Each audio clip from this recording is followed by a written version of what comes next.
Honorable Justice G.S. Singhvi in absentia, honorable judges on the virtual dais, my esteemed colleagues from the bar, law officers, and of course the fraternity of GITO and GATF. I think it's a great achievement to choose for a start. No more auspicious start could have been thought of than a intersection of Independence Day and the beginning of Paryushan. So I think well begun is half done, and this bodes well for the future of this new nascent center. I've had the privilege of speaking at many GITO events, including the inception inaugural one in Mumbai many years ago. And let me tell you, and these are not merely adjectives, over the years, GITO has stood out, and by GITO I mean all its various affiliate sub-organs and activities, for A, professionalism of a genuine kind, not mere words, B, dynamism, not always known in some community organizations, result orientation, a remarkable focus, and of course, innovation. These four have combined it to do so many new things. For example, a small thing like compilation of directories and availability in technologically facilitative formats in a way not done before. And these are of extremely great use within the community and outside. Educational programs. You just heard about the remarkable achievements in the civil services. And I remember a very highly multidisciplinary interactive process many years ago, which I had the privilege of addressing, about how to increase representation in all major platforms and sectors, including the professions and even the body politic. And they had some very, very innovative ideas then. I think I'm told that it is not restricted to disputes within the community, but it will take time to gain acceptability across the board. But ultimately, its validity and its raison d'etre will be if it is used by people unconnected with the community. And I'm sure that day is not too far. Well, friends, as far as the e-launch of a center like this is concerned, I think the mantra, the catchwords have to be what I call the ABCD code, where my A stands for access, B for backlog, C for cost, and D for delay. See, in whichever way, these are the scourges of the existing system, the formal system, which you call litigation. And quite frankly, I would put arbitration also there. I'm quite surprised that we still call arbitration ADR. For me, it is nothing but pre-litigation litigation. Arbitration was the original bypass. As you have bypass surgery, it was the original bypass to the main heart, which was litigation. Now, ADR has developed precisely because the original bypass has failed.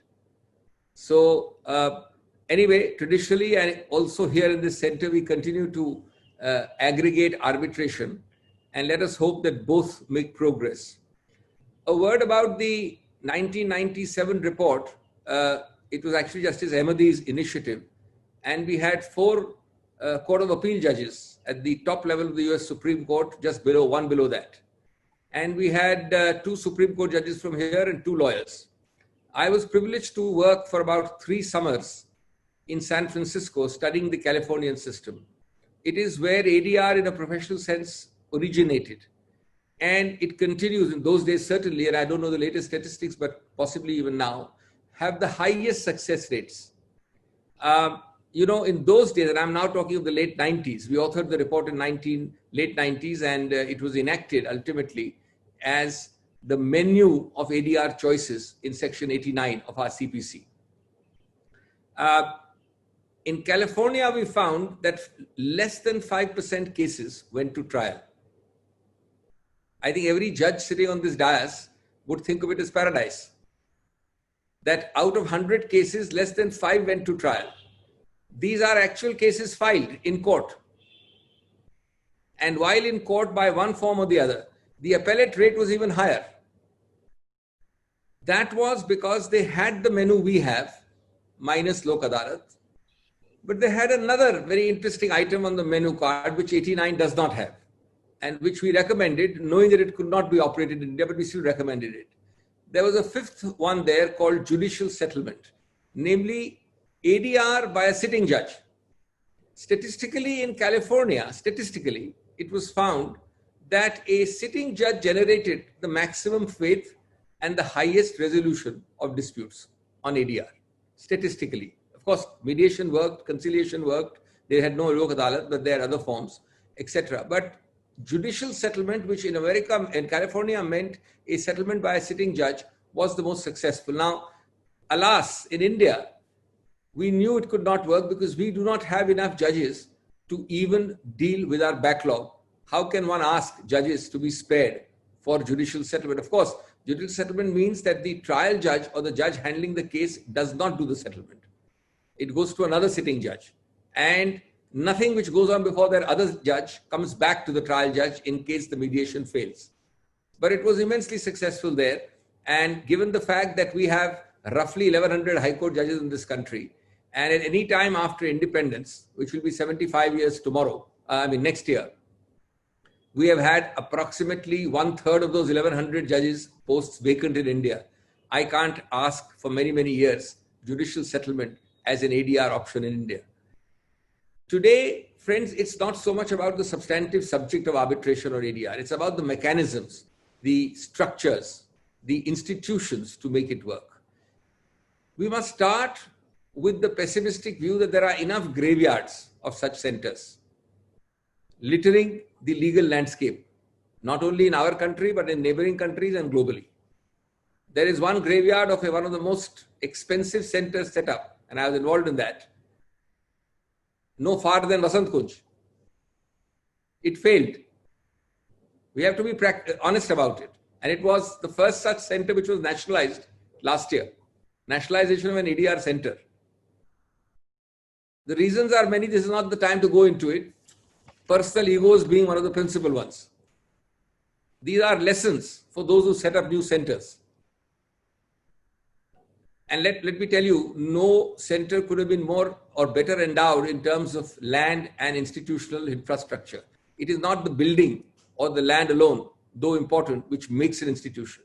It is the person, the persons who run it. They're only as good, the institution is only as good, especially in the nascent stage. Therefore, the second point is that you must have professional people running it. Emotion doesn't work. Professional CEO, professionally managed, full-time. And as Mao Zedong famously said, the proof of the pudding is in the eating. A cat is only as good as the number of mice it kills. Well, this center must kill enough mice. The mice here means decide the maximum number of cases in the shortest possible time, at the minimum cost, and with minimum red tape. That's your ABCD mantra. Access, backlog, cost, and delay. Rules which must govern this center must be simple, lucid, and clear. I have seen some rules, both in international arbitration and domestic, which would make the most complicating lawyer blush. They are so complicated that you require an aid to interpretation to navigate the rules. Please avoid that if you can. Above all this is the credibility of the arbitrators in the arbitration section and the mediators and conciliators in the ADR section. That credibility is most important. So while on Independence Day, we have to take a pledge to get independence from the scourge of ABCD, we simultaneously have to decide that unless you have a fresh start, you have seen how these things have failed across us in the country. Fali Nariman, at an event where we both were speaking, gave an interesting anecdote about how a person asked when he had acute dental pain, stranded in England, fearful of the cost. He asked by telephoning a doctor in London what he could do about the dental pain. He said, you come, it'll take only a few minutes and we'll extract the truth or do something about it. So he said, how much would it cost, doctor? He said, well, £300. He said, £300 only for a few minutes? The doctor said, if you want, I'll take longer. but the pounds will be the same.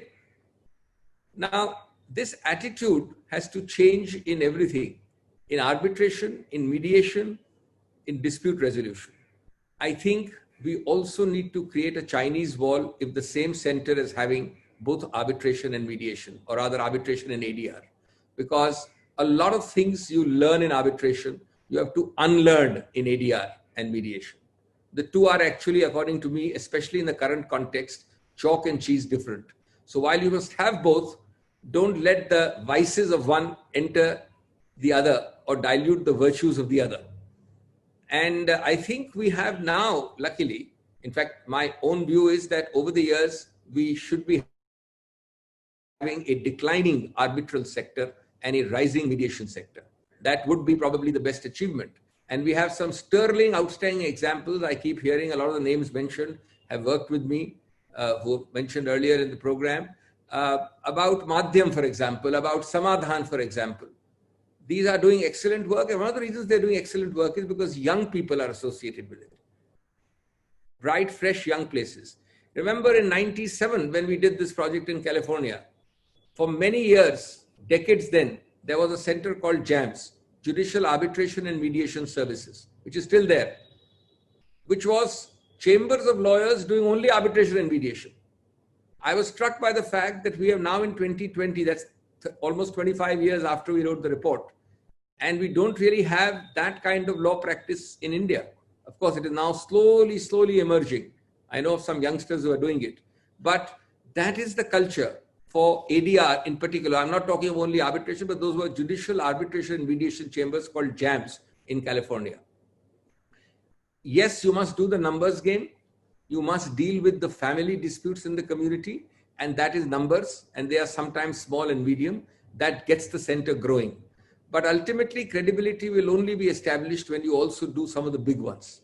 And remember, if you are only community centered, then this is India's second smallest community, but commercially probably minority community, I'm sorry, second smallest minority community, but commercially probably the most active. So you have to settle big corporate disputes as well to give this heft and viability and name. And I think that will happen in the fullness of time, but our focus must be there. As I said, ultimately the object should not be to restrict it to the community alone.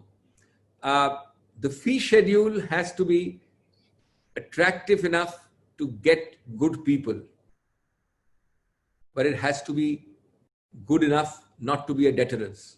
Not too high, not too low. It's a difficult task. There have been, as you say, if you give peanuts, you may get only monkeys. So you need to be careful both about peanuts and monkeys. But you also need to avoid the mumbo jumbo of legalese. Legalese has already made arbitration into pre-litigation litigation. It has too heavy a baggage of lawyers, judges, and legalese. All three, mind you, not only legalese. And I mentioned judges and lawyers as well. I don't know, India is the only country I know which has this mesmeric, hypnotic attraction only for judges as arbitrators. Why we do not use more experts, develop a panel of utmost integrity, lay people, but we need to develop that. That doesn't happen in actual practice. But any case, along with that necessarily comes the mumbo jumbo and the baggage, both of which we have to avoid. These are all points not about the substantive law of arbitration or ADR. It's about the institutional mechanism which you are now setting up. Friends, I think Harsh Surana has also achieved a remarkable feat. He sent me a program which gave about 5 or 7 minutes, as the case may be, to each speaker. I was asked to speak 1 or 2 minutes more because possibly Justice Singhvi might not be able to come in time. But for the argumentative Indian to have such a long list of speakers with 7 minutes is an achievement itself. So may I end now giving enough time to people by saying that the motto of this is not about law, lawyers, arbitration, technical words. The motto should be that these are people who smooth out difficulties. These are people who relieve stress. These are people who correct mistakes. And these are therefore people who take up other people's burdens. Thank you very much, and Godspeed to the new institution.